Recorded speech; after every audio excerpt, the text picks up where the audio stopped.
एक घने जंगल में एक छोटा सा खरगोश रहता था जिसका नाम मोती था। मोती बहुत दयालु और सादा स्वभाव का था। उसे चित्र बनाना बहुत पसंद था, लेकिन उसके पास रंग और तुलिका पेंट ब्रश नहीं थी। वह जमीन पर अपनी नुकीली छड़ी से चित्र बनाता और अपनी कल्पना में उन्हें रंगों से भर देता। एक दिन जब मोती नदी किनारे चित्र बना रहा था, एक बूढ़ा कछुआ उसके पास आया। तुम्हारी कला अद्भुत है छोटे दोस्त, कछुए ने कहा और उसे एक सुंदर तुलिका दी।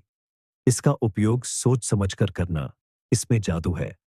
मोती ने धन्यवाद किया और खुशी खुशी घर लौट आया। उस शाम उसने कपड़े के टुकड़े पर तुलिका चलाई। आश्चर्य की बात यह थी कि उसने जो भी चित्र बनाया वह सजीव हो गया। जब उसने एक गाजर बनाई तो वह असली बनकर उसके सामने आ गई। मोती ने अपने परिवार के लिए फल और सब्जियां बनाई। धीरे धीरे जंगल के अन्य जानवरों को भी इसकी खबर लग गई। एक बूढ़ी हिरनी ने दूध मांगा तो मोती ने एक गाय का चित्र बनाया। एक बंदर ने नाव मांगी और मोती ने उसे नाव बनाकर दी। मोती अपनी तूलिका से सभी की मदद करने लगा।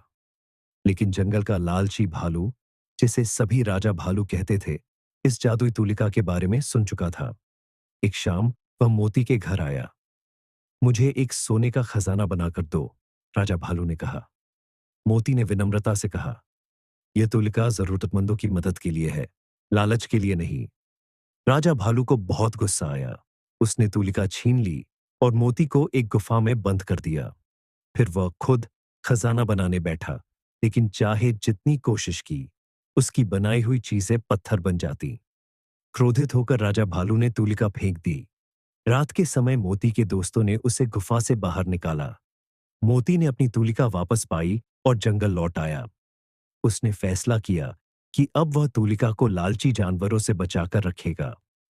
उस दिन के बाद से मोती अपनी तूलिका का उपयोग केवल जरूरतमंदों की मदद के लिए करने लगा। लालच में अंधा राजा भालू कभी यह समझ नहीं पाया कि असली जादू तूलिका में नहीं, बल्कि दयालुता और निस्वार्थता में था। शिक्षा: सच्ची प्रतिभा और उपहार का मूल्य तभी है जब उसे दूसरों की भलाई और सेवा के लिए इस्तेमाल किया जाए।